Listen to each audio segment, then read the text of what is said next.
మొలకెత్తుతాయి. వారు కన్నీటి చుక్కల్ని ఎండబెడతారు, అవి కరుణ రసచెరులై ప్రవహిస్తాయి. వారు సరసన్నని మౌన బీజాలు నాటుతారు, అవి రణ నినాద ఫలాలనిస్తాయి.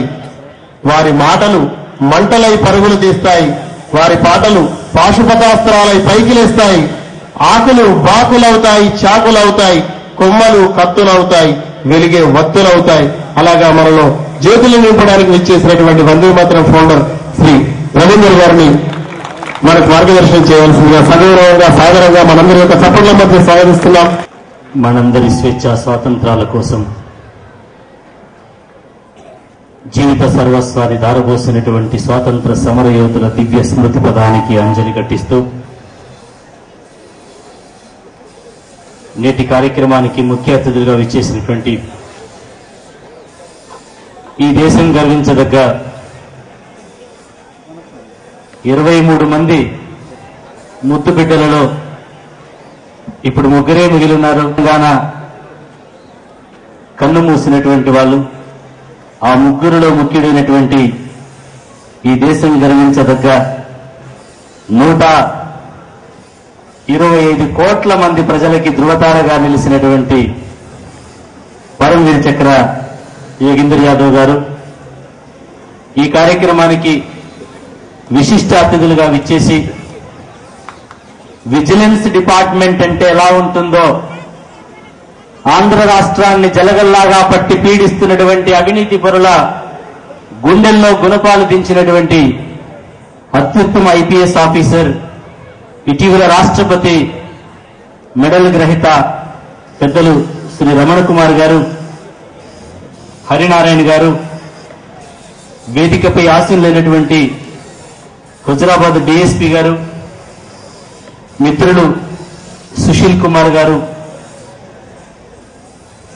యువ సైనికులు రాజు గారు, ఒక ఉన్నతమైనటువంటి భావనతో ఉదాత్తమైనటువంటి జీవితంతో దేశభక్తి ఆలోచనతో ఈ కార్యక్రమానికి విచ్చేసినటువంటి పెద్దలందరినీ కూడా పేరు పేరున వందే మాతరం ఉద్యమాభినందనలు తెలియజేసుకుంటున్నాను.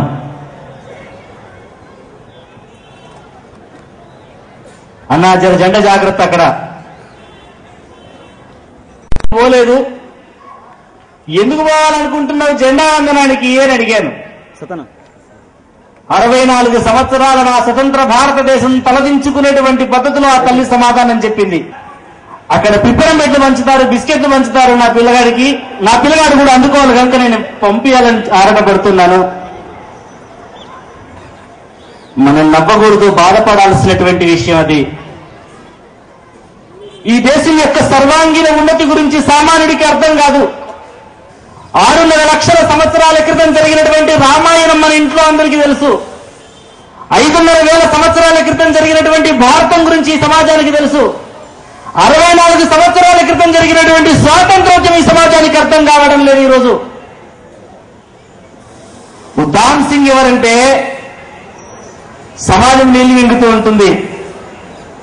8-9 సంవత్సరాల పిల్లవాడు కాల్పులు జరుగుతూ ఉంటే ఆ కథల రంగాలకి జనాలందరూ కూడా ప్రాణాలు అర్చన పట్టుకొని పరిగెత్తేటువంటి వాళ్ళకి ఒక పిల్లవాడు ఎదురు పరిగెత్తుతున్నాడట. ఎలా ఎటు వెళ్తున్నాడంటే, నేను జలియన్వాలాకి వెళ్తున్నా. అరే అక్కడ పిట్టలు కాల్చేస్తున్నట్టు కాల్చేస్తున్నాడు, నువ్వు ఎటు పరిగెడుతున్నావంటే పిరికి పందల్లాగా నేను వెలికి తిరిగే పరిస్థితి లేదు, నేను వెళ్ళాలి అక్కడికి అని చెప్పేసి వెళ్ళాడట పిల్లోడు.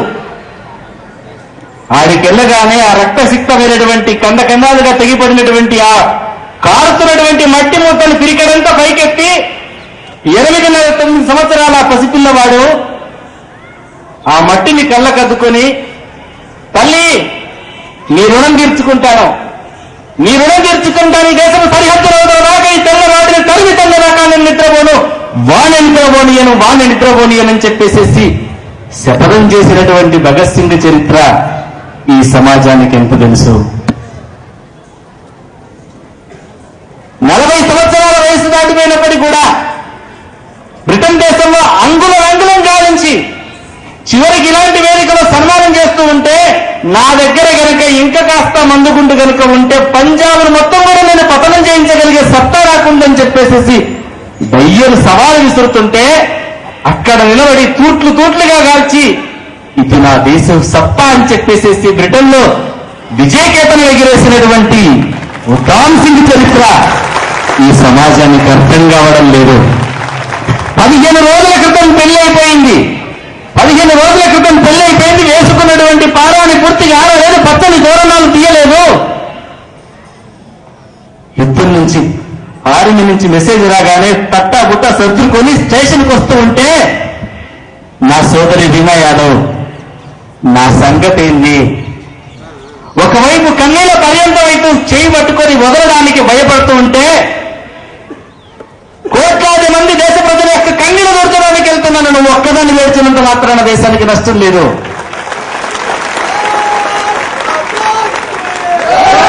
కలాం గారు ఒక అద్భుతమైనటువంటి మాట అన్నాడు. ఆ మాటకి సందర్భంగా మీకు చెప్పాలనుకుంటున్నా.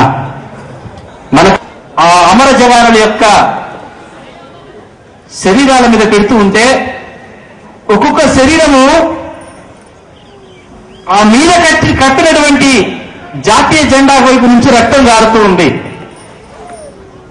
కలాం గారు ఆసక్తితో అడిగాడట, మొత్తం చనిపోయినటువంటి 850 మంది భారత సైనికులు అందరి చెస్ట్ వైపే బ్లడ్ వస్తున్నది, బ్యాక్ వైపు కూడా బ్లడ్ వస్తున్నది అని అంటే అక్కడున్నటువంటి కళ్ళ లలిత్ రాయ్ గారు సమాధానం చెప్పారు, ఒక్కగానొక్క సైనికుడు వీపున బుల్లెట్ పడలేదు, అందరికీ కూడా చెస్ట్లోనే పడ్డది, అందరికీ కూడా చెస్ట్లోనే పడ్డది. వీపు చూపించలే తెలంగాణ కార్గిల్ యుద్ధాన, వీపు చూపించలే భారత సైన్యం. ఇది భారత సైన్యం యొక్క గొప్పతనము. ఈ దేశం యొక్క గొప్పతనం అర్థం కావాలంటే, ఈ దేశం యొక్క గొప్పతనం అర్థం కావాలంటే, ఈ మట్టి యొక్క గొప్పతనం అర్థం కావాలంటే మనం చరిత్రలకు ఒక్కడుగు వెనక్కి వెళ్ళాలా. 10 నిమిషాలు అక్కడ నిలబడాలంటే ఎండ కొడతామని చెప్పేసి వెనక ముందు ఆలోచిస్తున్నాం. ఆడ -30-40 సెంటీగ్రేడ్ల మధ్య టైగర్ హిల్ కొండల మధ్య 16-17 బుల్లెట్లు శరీరంలో దిగి ఎడం చేయి సగానికి పైగా తెగిపోతే ఊగుతూ ఉంటే బెల్ట్ తీసి దాంట్లో పెట్టేసేసుకొని రక్తం కారుతూ ఉన్నది, ఒకవైపు చలి ఎముకలు కొరుకుతూ ఉన్నది. ఆ బంకర్ను మేల్చేంత వరకు నేను వదిలిపెట్టా. భగవంతుడా, నాకు ఒక్క 5 నిమిషాలు కనుక ఆయుష్ను అందించగలిగితే నా దేశం యొక్క కీర్తి పతాకాన్ని ప్రపంచంలో గగనసిగల్లో నిలపగలుగుతానని చెప్పేసి కొన ఊపిరిని పిడికిని బట్టి బిగించేసేసి ఆ టైగర్ హిల్ కొండలో ఉన్నటువంటి పాకిస్తాన్ బంకర్ను పేల్చిపడేసేసి, అయ్యా ఎగిరేసుకోండి పార్లమెంటులో, భారతదేశం డిక్లేర్ చేసుకోమని చెప్పేసేసుకోండి, భారతదేశం విజయం సాధించిందని చెప్పండి అని చెప్పేసి సెట్లో చెప్పి కొన్న ఊపిరి మధ్య కుప్పకూలిపోయినటువంటి వారు యోగేంద్ర యాదవ్ గారు. హెలికాప్టర్ వెతికి వెతికి వెతికి టైగర్ హిల్ కొండ మీద కుప్పగా కూలిపోయినటువంటి ఆ కొనవీపుతున్నటువంటి రక్తపు ముద్దని తీసుకొచ్చి ఈ దేశ ప్రజలందరూ కూడా, కోట్లాది మంది భారతీయులందరూ కూడా కోటన్న కోరికలు కోరి, భగవంతుడా ఆ వీరుణ్ణి బతికించు, ఆ వీరుణ్ణి బతికించు.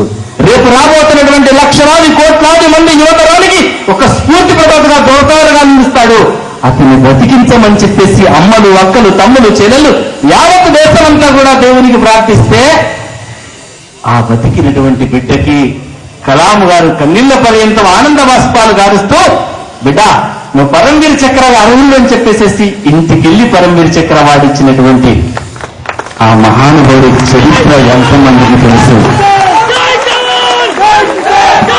అన్నా, ప్రపంచ దేశాలన్నీ కూడా వాటి యొక్క స్వాతంత్రం కోసం కొట్టుకుంటే, మొదటిసారి కొట్టుకుంటే 1 కోటి మంది చనిపోయారట. ప్లీజ్, రెండోసారి మళ్ళీ ప్రపంచ దేశాలన్నీ కూడా కొట్టుకుంటే 2 కోట్ల మంది చనిపోయారట. మీ సుఖం, నా సుఖం, ఈ దేశం యొక్క అస్తిత్వం కోసం, ఆనందం కోసం, స్వాతంత్రం కోసం ఈ 64 సంవత్సరాలు ఆనందంగా అన్నం తింటున్నామంటే ఒక్కరి కాదు చనిపోయింది, 2 కాదు చనిపోయింది. ఆ మువ్వన్నెల జెండా ఎగరడానికి, మన నేతలు పార్లమెంటులో మాట్లాడడానికి, మీరు నేను స్వేచ్ఛగా రోడ్డు మీద నడవడానికి 3,15,00,000 మంది తలలు వాల్చితే ఈ జెండా ఎగిరింది, జెండా ఎగిరింది. ఇంతమంది దేశభక్తుల యొక్క రక్తం ఈ వేద మీద చిల్లింది. ఎంతమందికి దేశ చరిత్ర అర్థం కావడం లేదు. నేను బాధపడుతున్నటువంటి విషయం, ఈ దేశానికి మరొక ధృవతార సుభాష్ చంద్రబోస్. మనందరికీ తెలుసా, మొట్టమొదటి ప్రధానమంత్రి ఎవరంటే జవహర్లాల్ నెహ్రూ అని చెప్పేస్తారు. అప్పటికి భారతదేశానికి ప్రధానమంత్రి ఎవరంటే నేతాజీ సుభాష్ చంద్రబోస్. సుభాష్ చంద్రబోస్ ఆయన పేరు చెప్పిన బ్రిటిష్ వారు నీళ్లు తాగడానికి నిద్రపోలా. అప్పుడు సెల్ ఫోన్ లేవు, కమ్యూనికేషన్ సిస్టమ్ లేవు. మనం జమ్మిగుట్టలో ఉన్నటువంటి 1000 మందిని కూడబెట్టాలంటే నెల రోజుల నుంచి తిప్పవరకు 1000 మంది కలవడం కష్టం.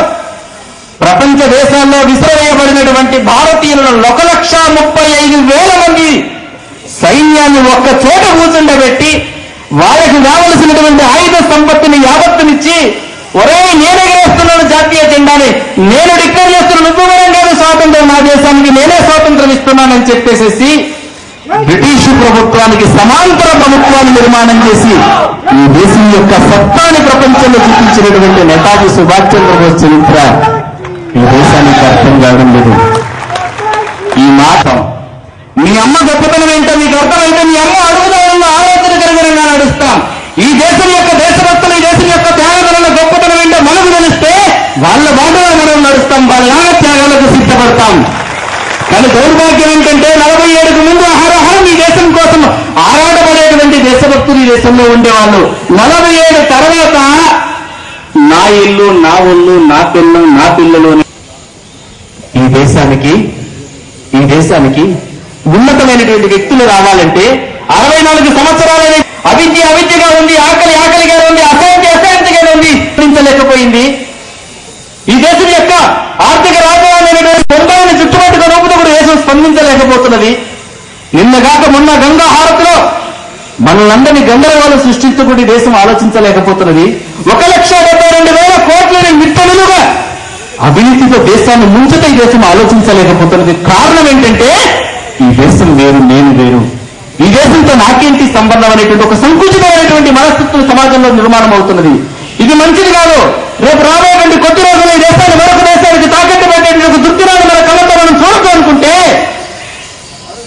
నువ్వు నడవడానికి, నువ్వు కట్టడానికి, నువ్వు తినడానికి, నీ అస్తిత్వం కోసం, నీ సర్వ సుఖ సౌఖ్య భోగ భాగ్య విలాసాల కోసం ఈ దేశం నుంచి అందించేటువంటి ప్రతిదీ కూడా నువ్వు అనుభవిస్తున్నావు. నువ్వు తిరుగుతుంది దేశంలో, నువ్వు కట్టేబోతే ఈ దేశంలో, నువ్వు తాగేది దేశానిదే. ఈ దేశం సంబంధించినటువంటి సర్వ సుఖాలు అనుభవిస్తున్నటువంటి మనం ఈ దేశం కోసం ఏం ఆలోచిద్దాం, ఈ దేశం కోసం ఏం ఆలోచిద్దాం. మేము దోడా సెక్టర్ తిరుగుతూ ఉంటే, కుంచి సెక్టర్ తిరుగుతుంటే ఒక బిగ్ కొటేషన్ రాసి ఉంటుంది, ఒక అద్భుతమైనటువంటి స్లోగన్ రాసి ఉంటుంది. మా ఎస్పీ గారికి ఆ కొటేషన్ చూపిస్తే ఇది అన్ని పోలీస్ స్టేషన్లలో ఉండాల్సిందే, ఇది ఎక్కడైనా ఉండాల్సిందని చెప్పేసి అన్ని పోలీస్ స్టేషన్లో అన్ని కూడలలో పెట్టేసేసారు. నేతాజీ సుభాష్ చంద్రబోస్ అంతమంది సైనికులకు అద్భుతమైనటువంటి కొటేషన్ ఇచ్చాడు. Where there is no day to die for India, there is no right to live in India, right to live in India. ఈ దేశం కోసం త్యాగం చేయకపోతే, ఈ దేశం కోసం త్యాగం చేయడానికి సాహసం చేయకపోతే ఈ దేశంలో బతికేటువంటి హక్కు నీకు లేదు, హక్కు నీకు లేదు, హక్కు నీకు లేదు. ఎస్, మనం చదవడానికి, మనం ఎదగడానికి, మనం తిరగడానికి, మనం తినడానికి, మనం ఆలోచించడానికి, మనం బతకడానికి ఈ దేశం కారణమైనప్పుడు ఈ దేశం పార్లమెంట్ మీద దాడి చేస్తే, ఈ దేశం బొంబాయిని పట్టుకుని ఊపితే, అరే 14,000 మంది రక్షణ సిబ్బంది కంటికి రెప్పలా కాచుకొని చూస్తూ ఉన్నారు. 11 మంది గట్టిగా ఉమ్మేస్తే కొట్టుకుపోతారు. 11 మంది బొంబాయిని అటాక్ చేసి మన బలహీనతను ప్రపంచానికి చూపించారు. వాడిని పట్టుకొని సుప్రీంకోర్టులో కూర్చుండబెడితే భారత ప్రభుత్వం వాడిని ఉరిదీయాల్సిందే కసమని చెప్పేసి 100 రూపాయలకు వచ్చాడు వాడు. 100 రూపాయలు వాళ్ళ నాయన ఇయ్యకపోతే వాడు అలిగి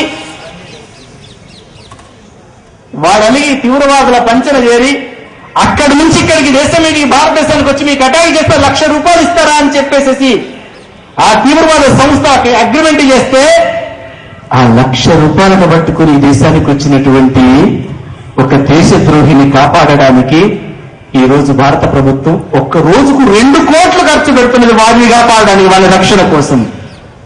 అంత అవసరమా? ఊరి తీయకూడదు, వాడిని ఊరి తీయకూడదు.